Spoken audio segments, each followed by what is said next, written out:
From the moment you touch down, you'll sense it.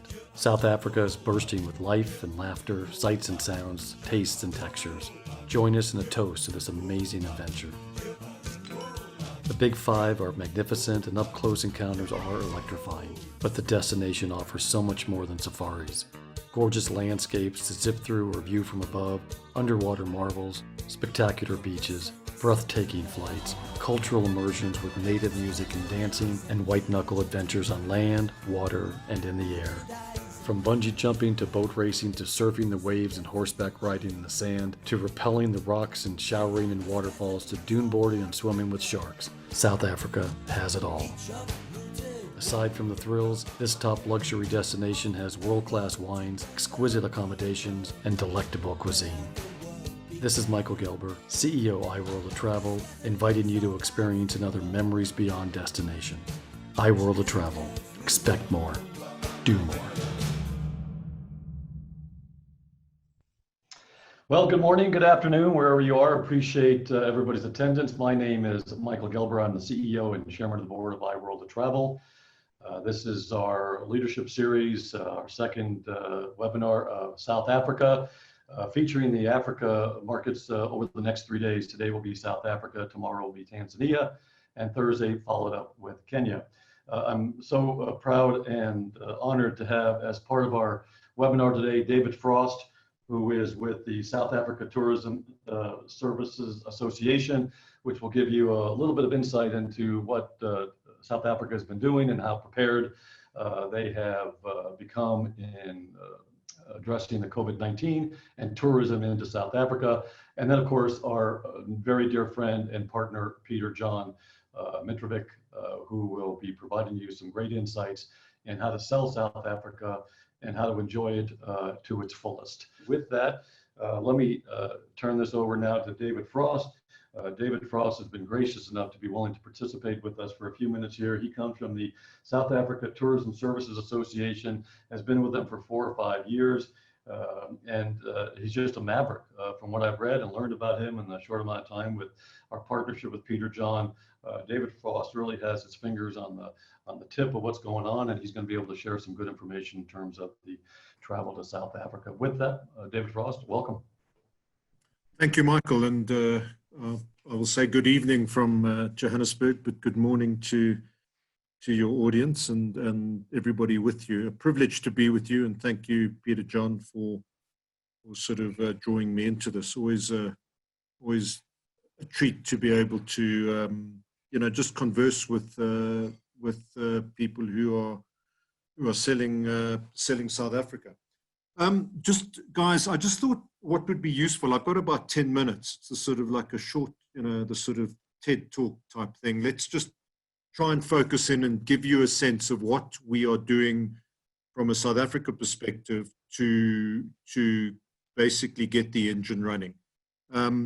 So SATSA, that I'm the CEO of, I've been at the helm for 8 years, we're the Inbound Tourism Association in South Africa. We have 1,300 member companies, DMCs, all the big hotels, game lodges, boutique hotels, adventure tourism, car rental, airlines, the whole gamut. And we're also part of an umbrella organization called the Tourism Business Council, which brings together all the other elements of business, which would include the outbound associations, the airlines flying in, internationally, the MICE sector, car rental. There's a whole gamut that comes together under the Tourism Business Council. And clearly we're all in this together. We have one very clear aim, and that is how to open up international travel as soon as possible, as safely as possible.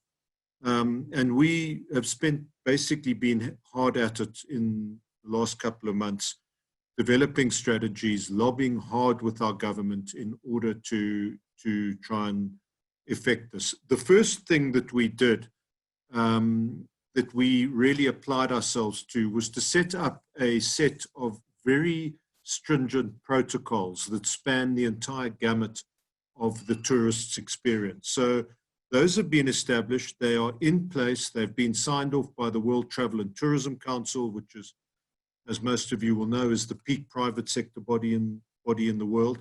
And very important that we have those in place, that anybody coming into the country, a tourist coming in, will be dealt with in an incredibly safe and sanitized manner.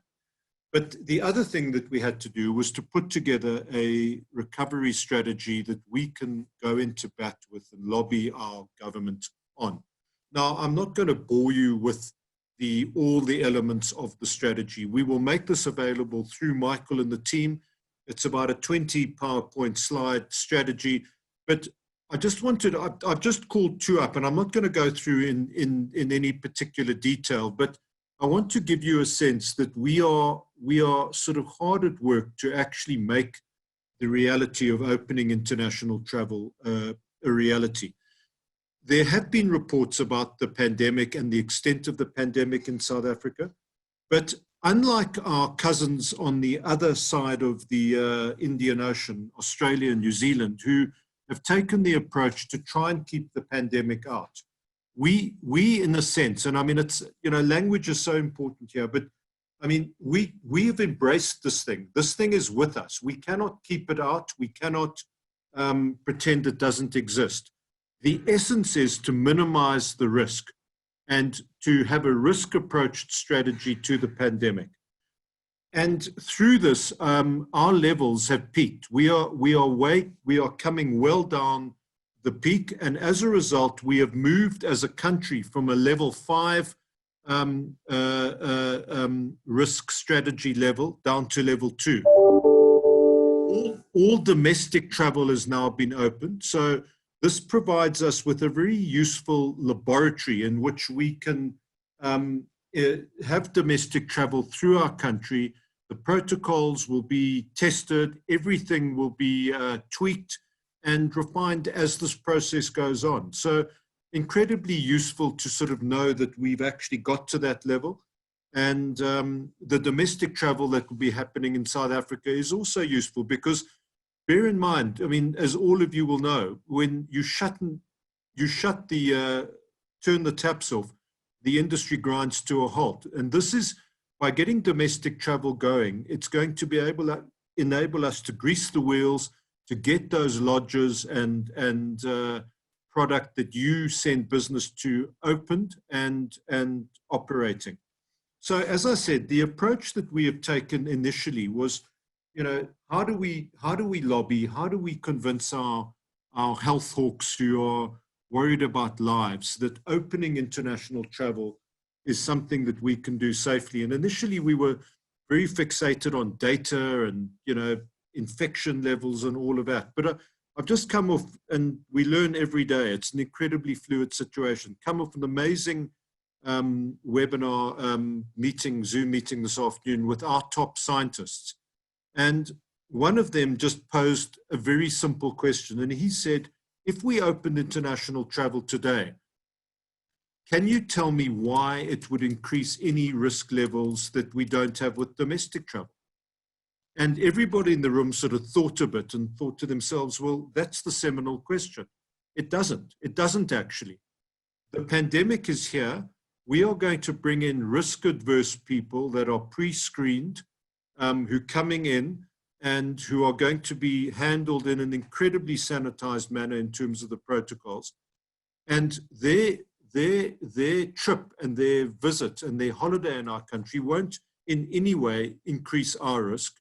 And we, with the protocols in place, are confident we won't expose them to any risk. So why shouldn't we open international travel? And it gave us really a sort of almost a new lease on life to look at it as a default position that we should open up and close down in exceptions. So we will share the strategy with you. Domestic is opened up now, so we are really confident that we are going to, by the end of the year, before the end of the year, be able to get international travel up and running. You've got some aviation people with you, and you will hear from the airlines. They are keen to fly. They are putting their protocols in place, and I think all this coming together augurs well for us to actually open up South Africa before the end of the year. And then just in conclusion, guys, we don't often talk about data. You guys are just in the operational game, you're selling. But let's take a quick helicopter view here. Before the pandemic closed us down, South Africa got 2.5 million international arrivals. You need to contrast that to some of the countries that you sell to around the globe. Turkey gets 56 million arrivals a year. Spain and France are on 80 million. And that first world tourism model is built around people essentially doing antiquities, cuisine, and other attractions, often in quite poor weather, in great groups of people moving together. I just want to suggest to you that that model is gone. People are not going to do that anymore. So South Africa, 2.5 million international arrivals, incredibly sparsely spread out. We have great weather. Our winter weather temperatures, and Peter John can talk to you more about this, is, I would say, I've got to convert this into Fahrenheit from Celsius, but you're looking at sort of mid-60s up to the 70s in winter. So there are wide open spaces. Our game reserves are sparsely, you've got small groups of people, family groups, looking at animals. So in this new world, and we've almost coined the term, a leaf out of Aldous Huxley, it's a brave new world. We need to embrace the travelers that want to come to places like South Africa. Virtuoso recently, and I don't know, they might be a competitor, it may be a swear word, but Virtuoso just did a poll of all their agents. The country that came out top in terms of where they want to send all their people to is South Africa. Top of the league. So guys, we hard at work opening it up. And we look forward to being able to embrace your business going forward. And I think you are in incredible good hands with Michael, with Peter John from the South African perspective. And yeah, I just want to thank you for this opportunity and look forward to receiving your guests as soon as possible and as safely as possible. Thank you very much, Michael. Appreciate the opportunity. David, thank you.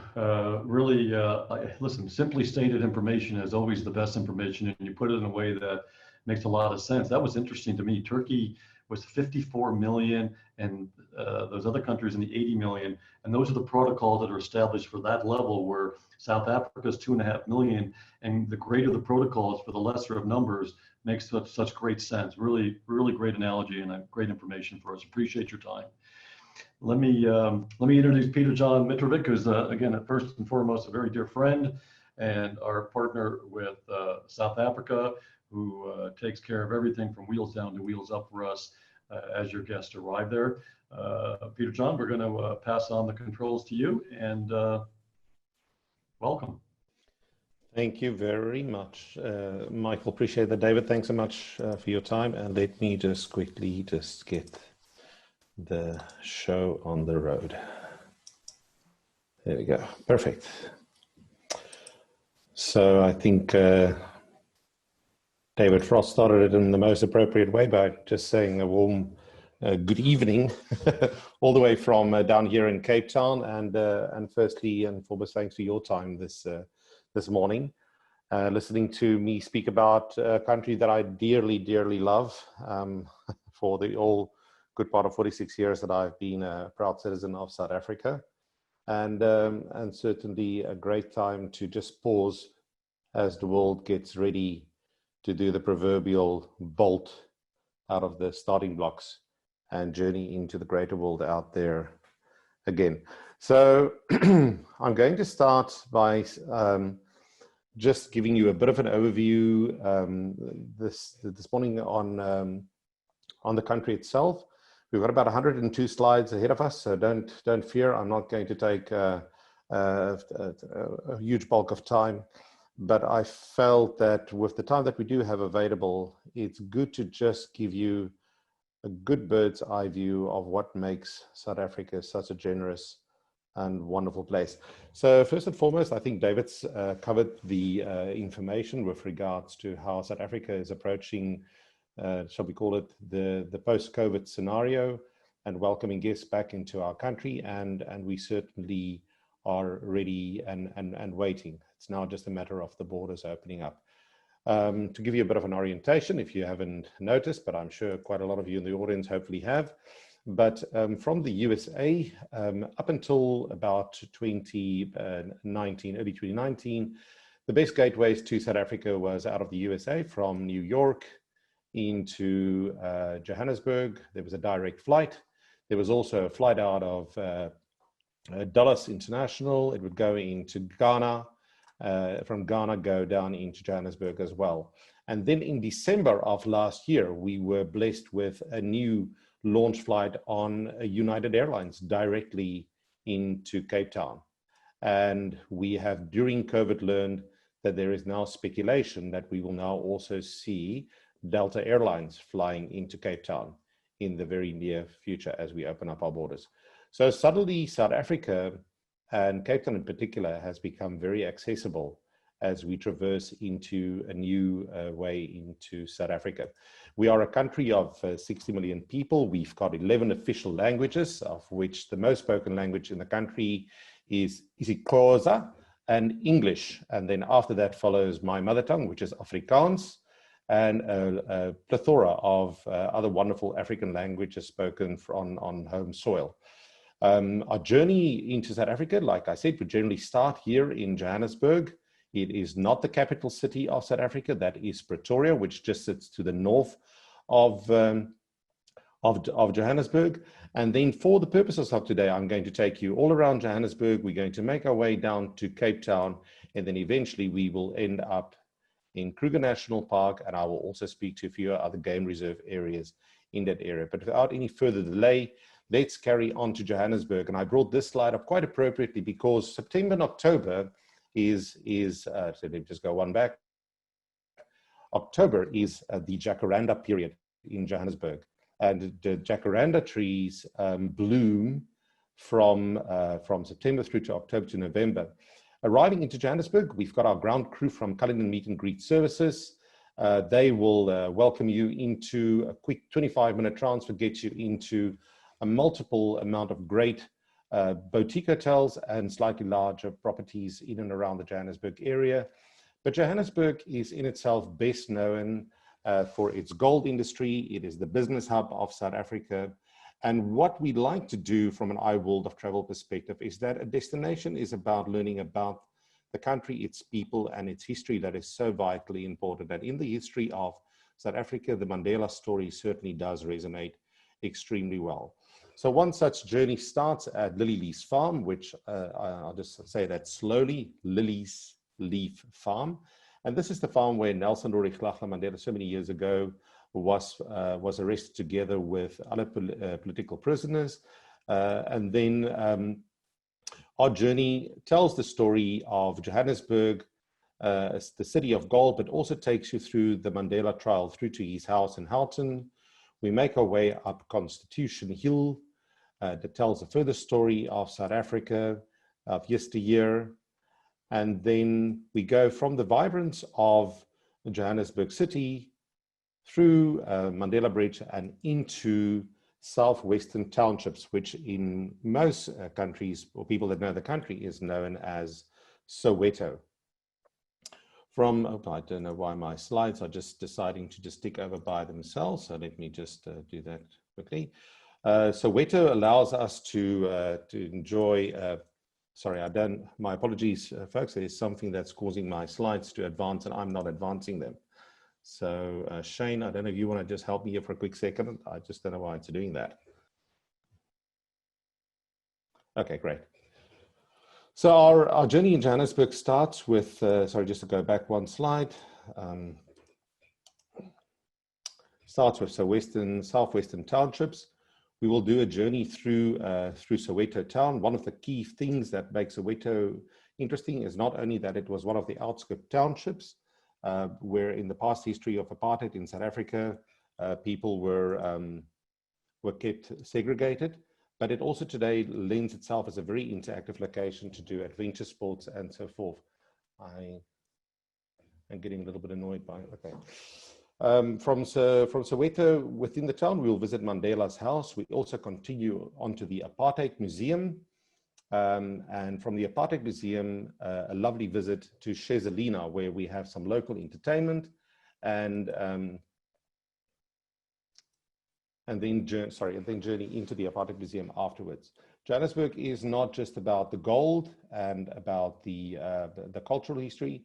It's also got a vibrant innovators background to it. A last stay, particularly after 2 nights in Johannesburg, is somewhere like 44 on Stanley, where you can just really go and pause, experience some of the local designers, experience some of the local crafts, and just really enjoy Johannesburg for its beautiful city vibe. Something that very little people know is that Johannesburg is the biggest man-made forest in Africa, the most planted trees of all the cities on African soil. The capital city, however, north is Pretoria. It's where we have our union buildings, and also certainly during this time of the year enjoys the flourish of the beautiful jacaranda trees. Not far from there, sorry.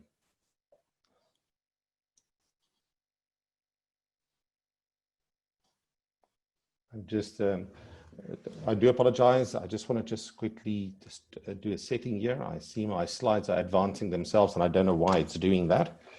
So my sincere apologies for the disruption in the conversation. There we go.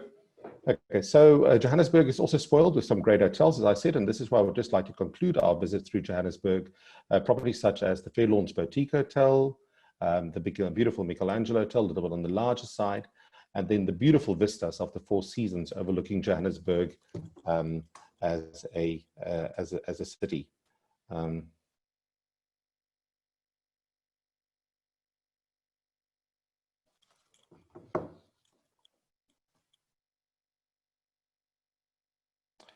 Okay.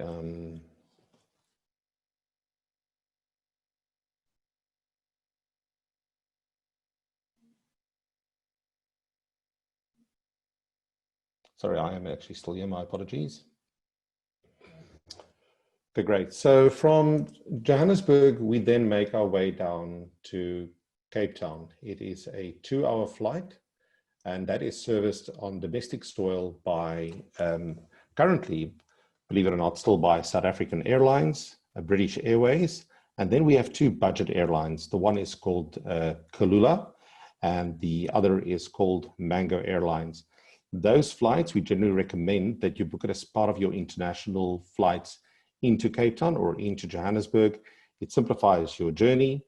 Generally coming from the USA, you've got an allowance of 2 bags of 23 kilograms flying in economy class, and in business class, 2 bags of 32 kilograms. If I convert that, it makes it 55 pounds in economy and 70 pounds in business class.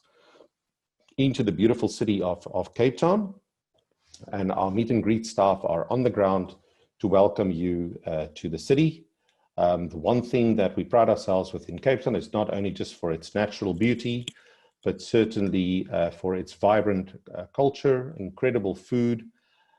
Cape Town in itself, 15 minutes from the airport. So arriving into Cape Town, we're about 15 minutes in from the airport into the city itself. One of the key attractions to Cape Town, obviously, is Table Mountain, but also from a city point of view, the one thing that we do love is really getting you entrenched into the cultural side of Cape Town. One of those areas that we love to visit is the Boer Kaap. Next slide, please. With its beautiful, vibrant buildings. Next slide. And one of those visits is one at Auntie Shamila. We like to bring you into the city, really get into Shamila's house. She is a local Malay lady from the Boer Kaap, where we will give you the opportunity to learn how to make some of the local food. Next slide. And really get your hands a little bit dirtier than normal and sit down afterwards for either lunch. It's also a wonderful experience to have from a dinner point of view with a family or a small group or a couple, just as something special treat. It's also where Meghan and Prince William recently had a little visit to Cape Town and spent some time, Harry and Meghan spent some time with Shamila in her kitchen. Next slide, please. So the city itself descends from 1652 with Dutch settlement, but also with a lot of English influence into the city. So with our guides that are professional English-speaking guides, we really give you an opportunity to not only see Cape Town, the city from above, but there's also an adventure experience that takes you underneath the city itself. Next slide. And really gets you into the more kind of hidden little gems. The one thing that I always find that when people come to our city is they get stuck in all a lot of the tourist sites.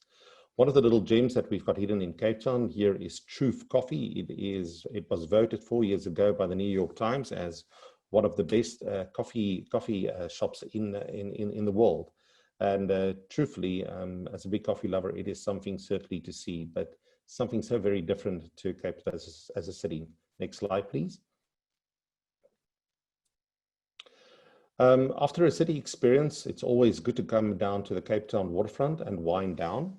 The waterfront itself was built up in 1998. It is certainly been the boiling point for Cape Townians, and certainly today is a good spoil while you're in Cape Town for some great shopping. The American dollar currently is trading at just over $17 to the rand.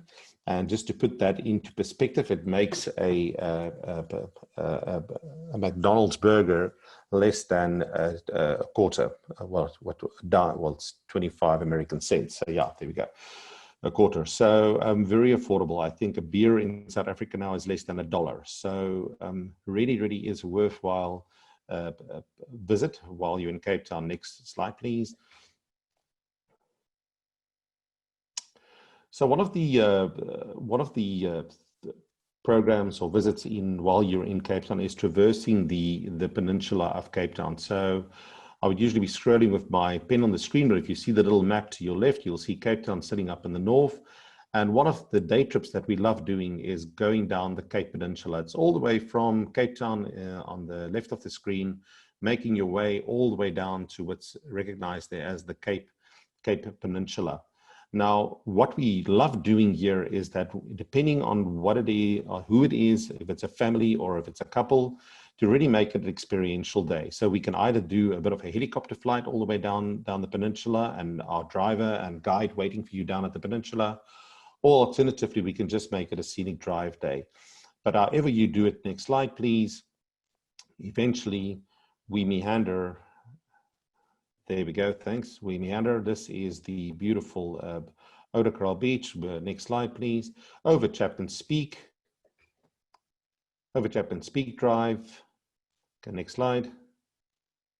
And then first stop at Boulders Beach, which is best known for its African penguin colony. Next slide. Now, one thing we love doing when we're down at Boulders Beach as part of this day is that for family experiences, we will take them to the South African Penguin Research Unit, where the kids have the opportunity to adopt a penguin. We also allow for couples or for small family groups to paddle amongst the penguin with some of our local guides, obviously quite weather pending, and it lends itself to a generous, a very up close and personal experience with these feathered fellows. And next slide, please.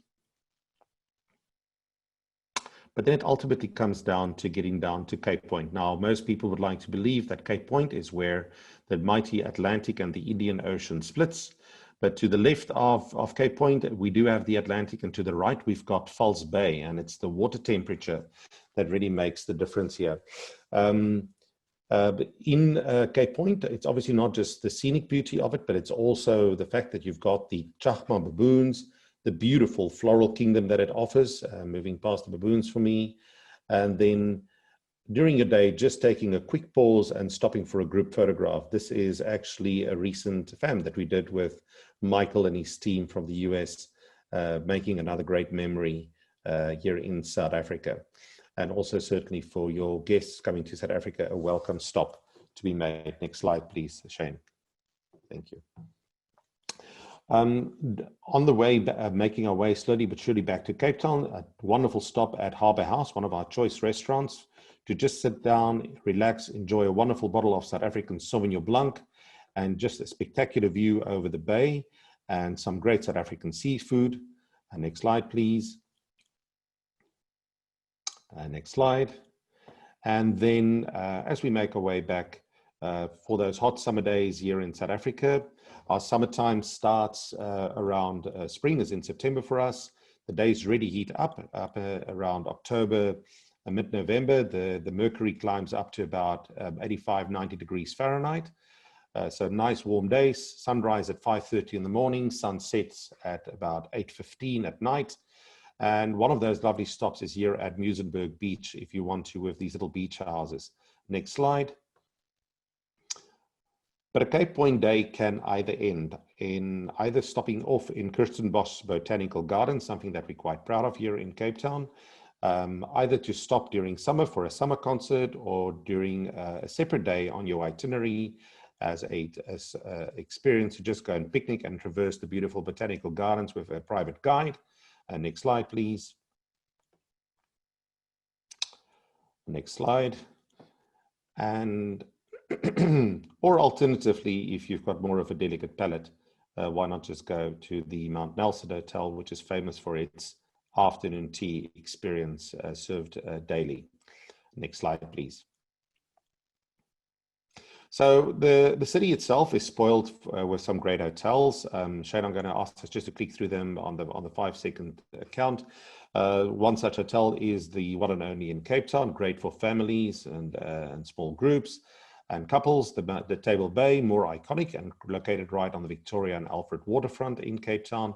And then the beautiful colonial Mount Nelson Hotel, really in the heart of Cape Town City, lending itself to easy walks into Cape Town City itself and close to restaurants. But the city is not just built around Cape Point and the city itself. There are also there's some great adventure experiences that can be had within an arm's length away from the city. One of those is Atlantis dune quad biking or dune boarding. I myself have used COVID to become a more adventurous mountain biker, and I can guarantee you from Cape Town and surrounds, there are some incredible single track mountain bike routes all around. Next slide, please, for us, Shane. And then without any hesitation, one of the key experiences to do is to go out to Robben Island. Robben Island is where Mr. Mandela served 22 years of his 27-year incarceration as a political prisoner.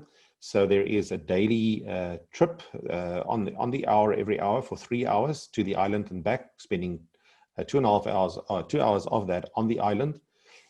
For our IWorld of Travel guests, we have a private guide meet you on the island that takes the guests through the island, through all the various prison cells, pauses at Mandela cell for a short while, and really gives them a more entrenched, true, heartfelt experience of what Robben Island is, and how it really makes part of heritage and history in the South Africa, which we pride ourselves today as what we would like to think is a nice growing democracy now in its 25th year, since our first democratic election in 1995. Next slide, please. Another wonderful activity to do for the not so faint-hearted is to go great white shark cage diving. The coast of South Africa, particularly down here in Cape Town, about an hour and a half to the east is a little place called Gansbaai, and this is where we do cage diving with the great white sharks. There is also accommodation options near to Gansbaai to choose and to stay at. But that is for another conversation on another day when you do decide to come to South Africa or bring some of your guests. Next slide, please. Close to Gansbaai, where you do the great white shark cage diving during the months of June, July, August, and September, our coastline here around Cape Town is recognized for the visit of the southern right whales. So this is our peak time for it, and sadly COVID's given us a little bit of a lockdown in our homes, but as of this morning we are officially allowed to travel again. So with our flowers in the north and our whales around our coast, it gives us good reason after some of the rain that's falling outside this evening to actually go and explore the southern right whales. It is a wonderful experience to come and have in Cape Town if you are in this part of the world during the months of June through to even as late as early November. Then last but not least, Cape Town, you cannot fail. It is recognized in the world's top 50 restaurants, having two of the best restaurants in the world, one of them being the Test Kitchen and the other being La Colombe, both recognized under the world's top 50 restaurants. This is the Roundhouse. I thought I'd just put the slide in, just gives a sense of good quality. I did see a question pop up, are there any shark attacks around our beaches? Not in the recent couple of years, but certainly about 3 years ago, we had a couple of attacks along our coastline here. But now more than ever, we have got what we call shark spotters along the coastline of particularly False Bay and some of our swimming beaches that obviously make sure that our beaches are quite safe for swimming. On the other hand, I will also say, if you do like swimming, the Atlantic Ocean around Cape Town is certainly not the warmest, so beware. Next slide, please, for us, Shane. Thank you. So from Cape Town, we're going to move now to the east. If you can see, there's a little star there that says Somerset West. And I'm going to take you a little bit into the Somerset West area of our winelands, then north to Stellenbosch and into Franschhoek. So the winelands are only, Shane, you can go on to that next slide. The winelands are from Cape Town only but a 45-minute, very comfortable drive. The wonderful thing about South Africa, I will always say, and this is our tagline for many, many years, it was South Africa is a world in one country. And I almost want to say Cape Town, or the Western Cape, which is the province in which we live, is almost a province with the world in one province. The Western Cape, or the Cape Winelands, are spoiled with 9 different wine regions. And so the first wine region that we will move in early morning would be, on to the next slide, would be somewhere around the Somerset West area. Now, before we move on to the beautiful winelands area, let's first talk a bit about the accommodation. One of the properties that we love looking at is the beautiful Lanzarote Hotel. It is an old Cape Dutch farmstead, close to the village of Stellenbosch. Moving on to the next slide. But in contrast to that, there are also areas like Franschhoek, where you've got the beautiful Mont Rochelle, more boutique, small, classic, beautiful views washing into the Franschhoek Valley. Moving on to the next slide. But ultimately, it is about the wineland. So a classic trip a day trip could include a drive out to what you're seeing on your slide right now is the beautiful Vergelegen wine estate. It's where Willem Adrian van der Stel, the son of Simon van der Stel in our history, used some of the Dutch East Indian Company's money in a corrupt manner, building himself this beautiful homestead outside of Cape Town in the very late 1700s. Today, it is owned by Anglo-American, the mining company, and it is a surely must stop along your journeys of the winelands around Stellenbosch and Somerset West. On to the next slide. South African wine, besides the fact that it is incredibly affordable, certainly do not need to stand back to the older world wines that you would find around France and so forth. Our wines in South Africa are exceptional, in my opinion. And being a big food lover and a wine lover, I can assure you that's one of the things that we will, with great passion, build into your itinerary to enjoy.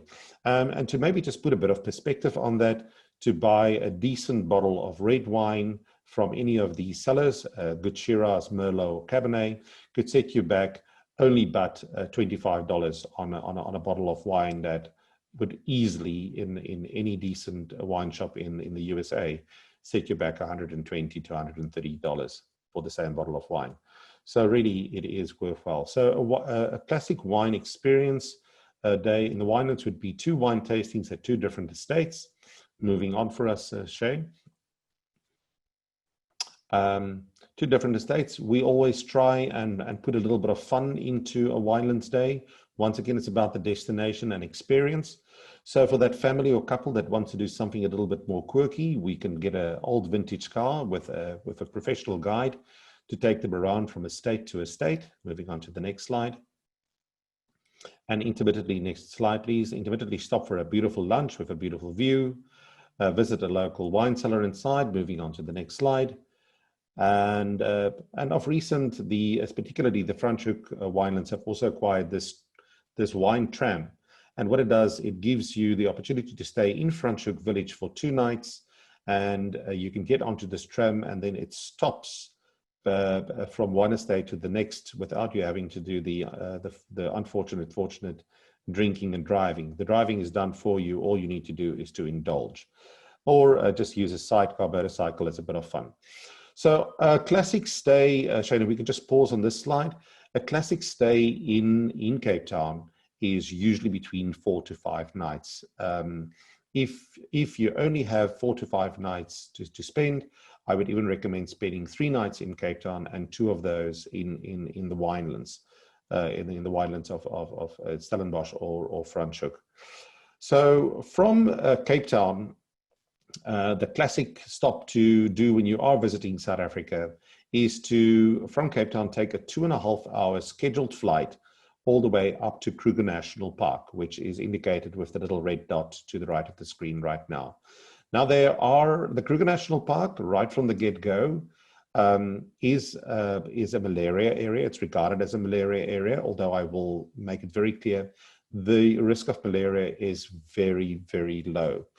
When are the best times to travel to the Kruger National Park? To be truthful, depends on what you love. If you love photography, then I personally find the months of May, June, July, August, and September to be great for safari, purely because the rain season starts in November, and by January and February, the bush veld, as we call it, is so thick that it does make it a little bit hard for the lens to reach that massive leopard or lion or elephant.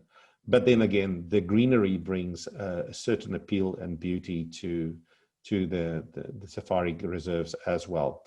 Now, from Cape Town, like I said, it's a 2.5-hour flight. I do want to be clear that when you are traveling from the USA, you do with particularly South African Airways, there is a luggage allowance of 2 bags per passenger.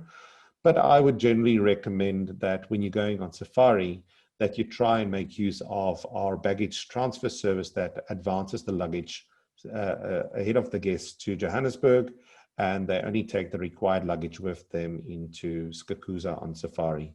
It just simplifies it a little bit. A general stay at the safari lodges is about a 2 to 3 night stay.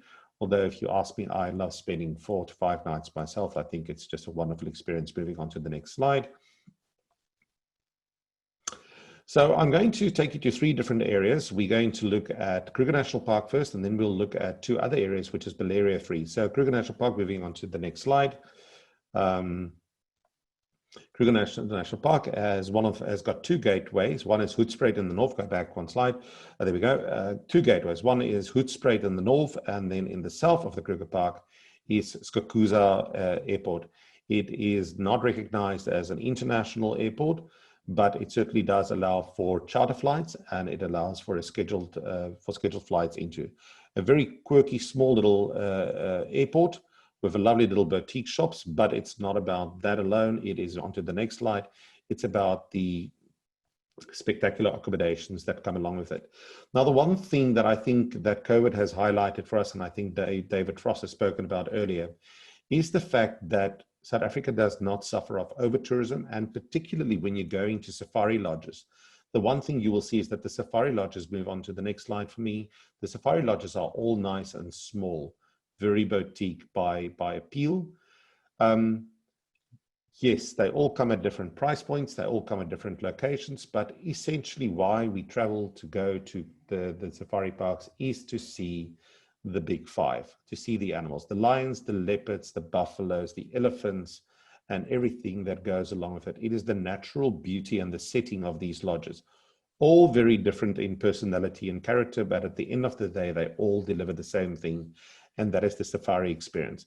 Now, safari's experience normally, as a classic, starts with your arrival into the airport, you transfer to the lodge. There is a wonderful waiting wet towel and a glass of champagne or fruit juice or iced tea for the kids as requested. And we certainly spend a lot of time in worrying about all the smaller little things that we will please you and tease you with when you are here. Oh, your guests are here. Once you've had a bit of lunch, from lunch, you take an afternoon tea.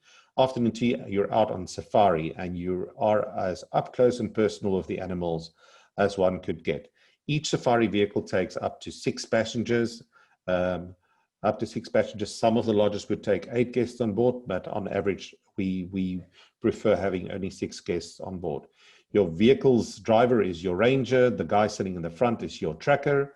And they really spend a lot of time speaking amongst each other to try and track down the big 5 animals. When you get back from during your evening game drive, you will stop for sundowner drinks, back at the lodge, do a lovely dinner. And the following morning, you're up and out again to go and hunt down the big 5. After your morning drive, there is lunch served.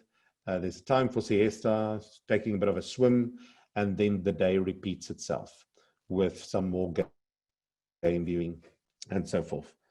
Next slide for us, please, Shane. Thank you. So I just want us to pause on this slide for a quick while. So, like I said, so that sequence of a game drive in the evening and a game drive in the morning is what it's about. It's the stop during the mornings for coffee. It's the stop in the evening for sunset drinks. And then it's also about all the little trimmings that comes along with what happens at dinner time.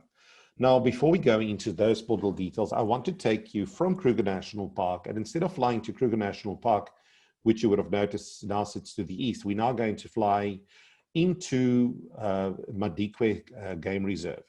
And that takes a completely different perspective on safari, in the sense that the Madikwe Game Reserve offers the same Big 5 experience. The big difference, however, is particularly for families, is the fact that it is malaria-free.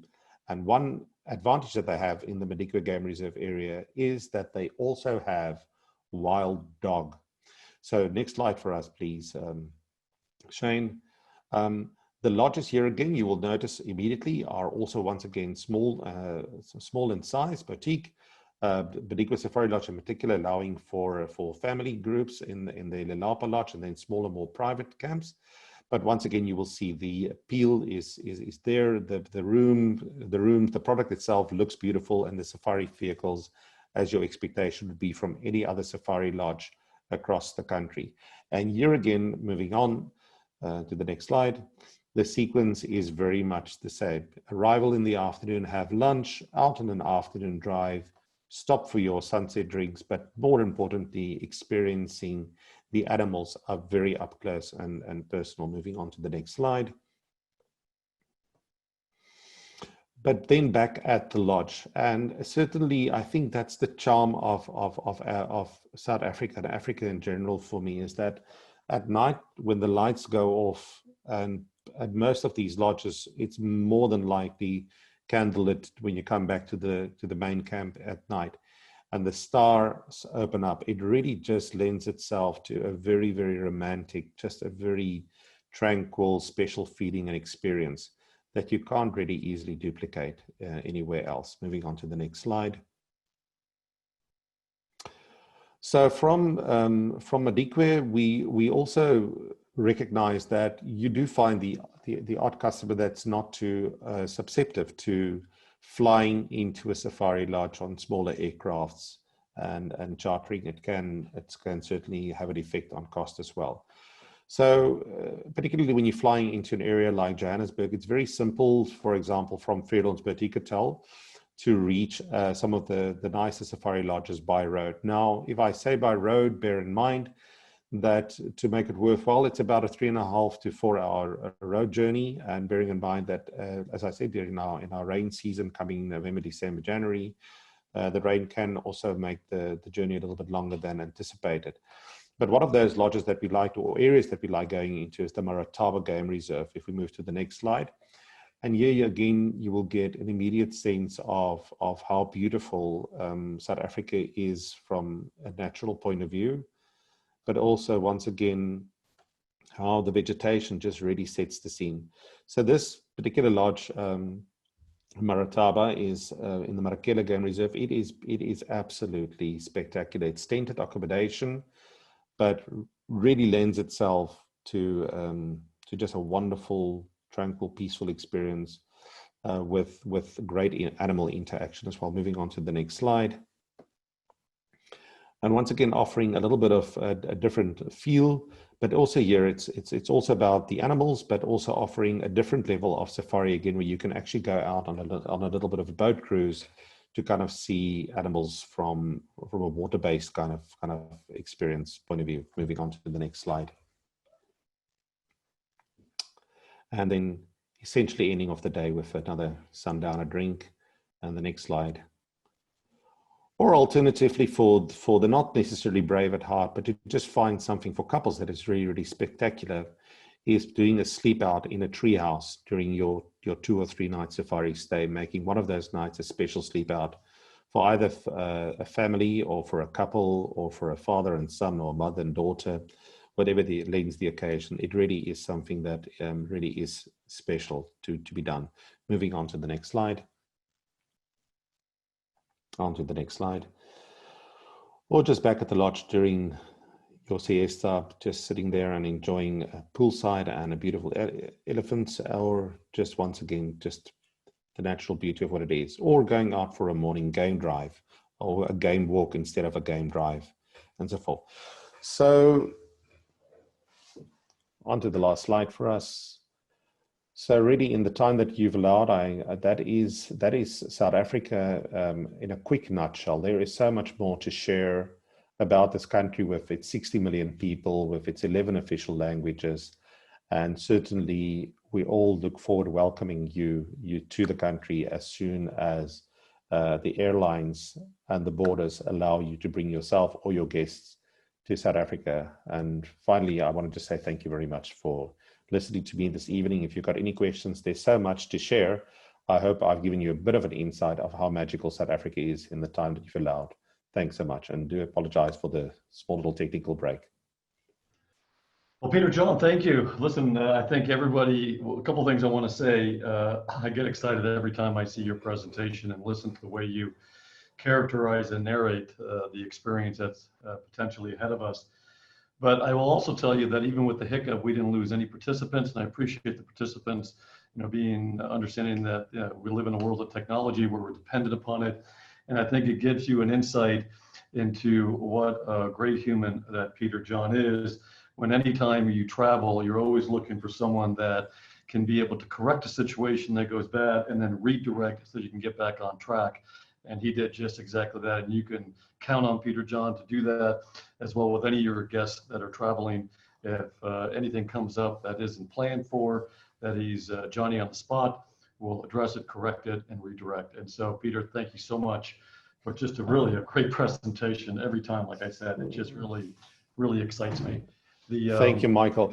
Yeah. Michael, I've noticed that there's a couple of questions that have come in, and I don't know if it would be okay if I maybe tackle a few of them if you did not mind me doing that. Yeah, so I think what we're going to do is Shane is going to actually ask the questions, and of course you can answer them. He'll, I think you're right, there's about 10 questions that are coming up, and so he'll direct them to you, and then you can answer them for the entire group in case everybody can't see what the questions are. So Shane, why don't you take the lead on? Hi, so if you look at the screen here, you should have a Q&A section at the bottom. If you have any questions, feel free to drop them in there. We're going to do a couple question and answer here right now. So there's a little bit of time to get your questions in while we're asking the others. So feel free to drop those below. I'm going to start with where you were, we were just discussing the borders and opening up. So are the borders open to the US citizens at this time was one of the questions.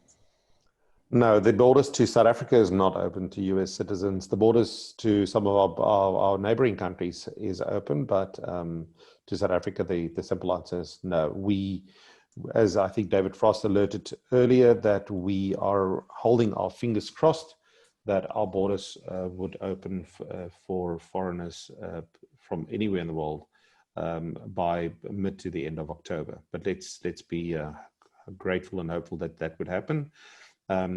something that I don't know if I mentioned that, but it is the fact that Delta Airlines have announced that they will be flying into Cape Town directly. And as part of their announcement was that they would be starting flying as early as October. So we don't know if that was an indication of the fact that that is when our borders might open. But we keep our fingers crossed and remain very hopeful.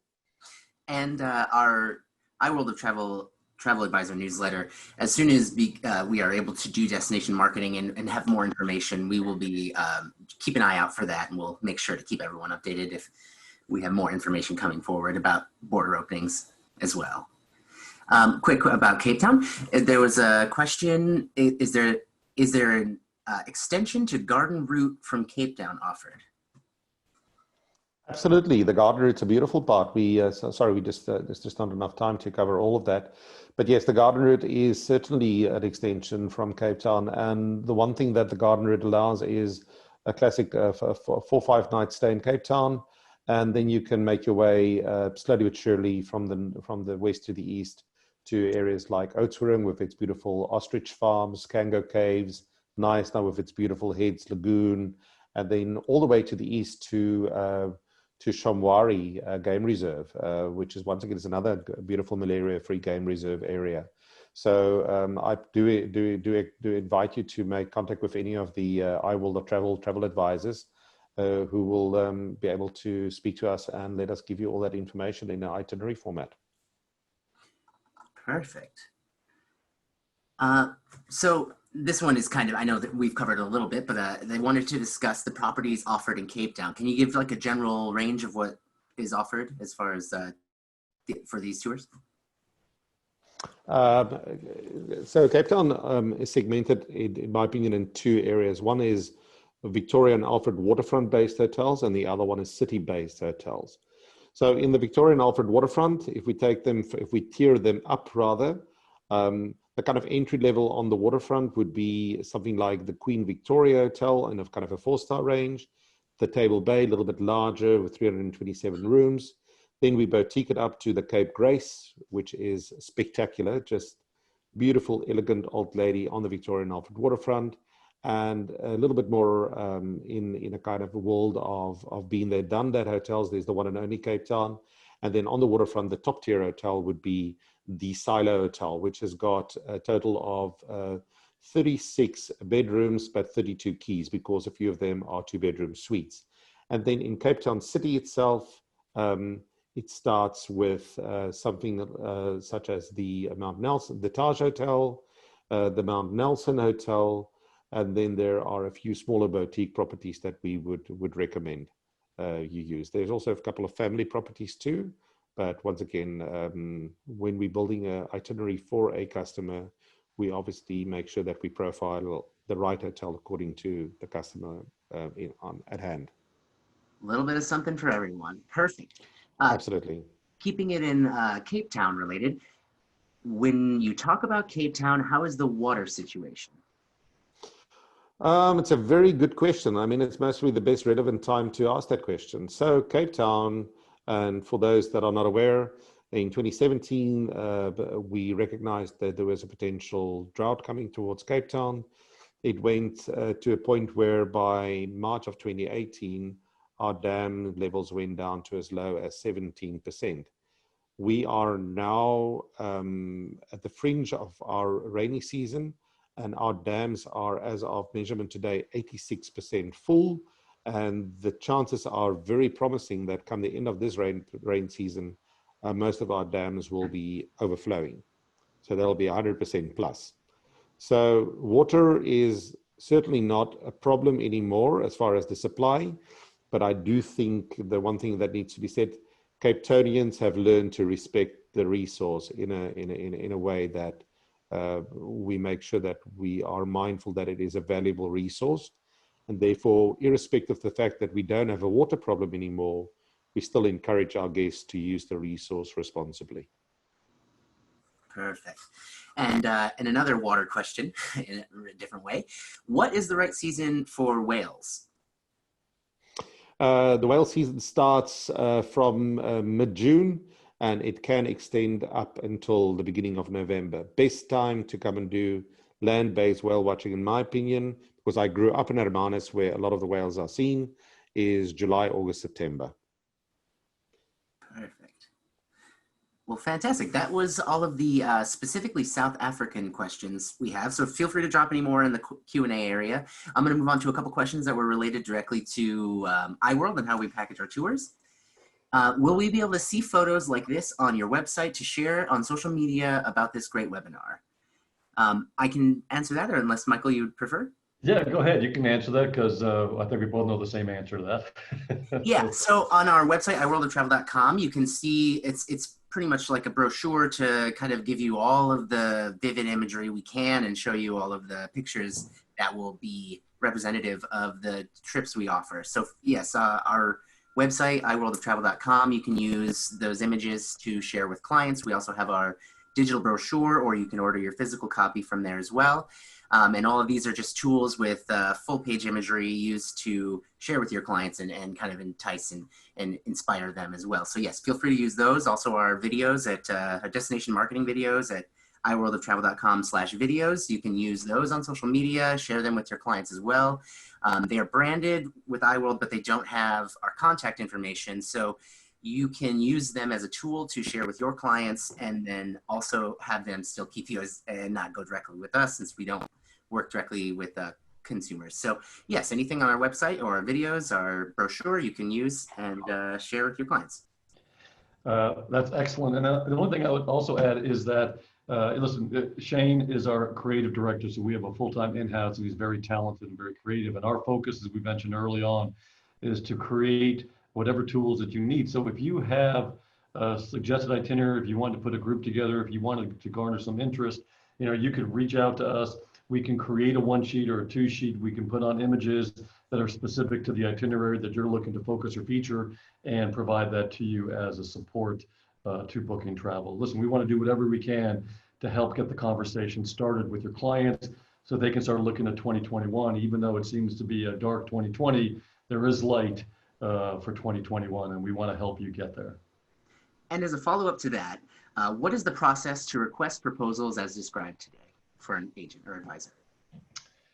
Well, you can, that's great. So there's a couple of resources. Our contact information is available, but obviously you can go to info@iworldoftravel.com. You can go directly to our Vice President of Global Sales, Zahava Bitton, at Bitton, B-I-T-T-O-N, at iworldoftravel.com, as well as our product development leader, Alita Poljevik, at Poljevik, P-A-L-J-E-V-I-K, at iworld.com, and or go directly to Shane at any one of our sources at SKNUTH at iworldoftravel.com. So we're all available. I'm available. That's what we're here for. We're here to serve the industry. Again, we mentioned on both sides, the travel advisor community as well as our destination partners. Perfect. And if a client doesn't want to go 100% private touring, can we arrange for them to be in a local day group for a tour? For example, in CPT or JNB? Well, yeah, so you're asking, can we do a hybrid package? And we do that. Yes, people do like to have the best of both worlds. And so where your clients are looking for that, as I mentioned early on, we are an FIT company. And whether that is to design a product that we feel people would be interested in, put a product together that you would be interested in, or specifically for your client, that's what we're about. We have, direct partnerships that allow us to mix and match and build the itinerary that's going to satisfy your client's needs. Perfect. And then there was a question that was, I'm unable to attend tomorrow, which would be the Tanzania webinar. Can I please receive an email recording also? Thank you. Yeah, I'd like to I can answer that one. So we're going to have follow-ups for each of these webinars for the 3 days of Africa. We have today's South Africa, and then tomorrow Tanzania, and Thursday is Kenya. You can register for any of those. But if you are not being able to attend, we will have a replay sent out to those who registered, as well as on our website. If you go to iworldoftravel.com/videos, you can see our destination education videos there, and all of our webinars will be posted as soon as they are edited and ready. So in a few days, all of the Africa webinars will be up and ready and viewable there, and you will also get an email. Okay, well, and that seems like the last question that was coming in. So if anyone had any last minute questions, feel free to drop them real quick. But other than that, I think we are set on Q&A. All right. Well, listen, again, I want to thank everybody who participated with our webinar, as well as our speakers, David Frost for having contributed some really insightful information, and for Peter John for, again, just sharing his homeland in a way that only someone who's from there can do so, and getting us excited and interested in wanting to get there. So again, thank you, everybody. Stay strong, stay focused. This is the time. Listen, we are exactly where we're supposed to be, and this is where we are today. And today is about planning for tomorrow. We are dealing with what we have to deal with. It's global. Well, we're smart people. It's a strong industry. So let's get the conversation started with our clients, with your clients, and look for 2021, 2022, because that's in front of us. Everybody have a wonderful afternoon, wonderful evening. And again, Peter John, David Frost, thank you again for your insight and for your contribution. Have a good day. Thanks, Michael.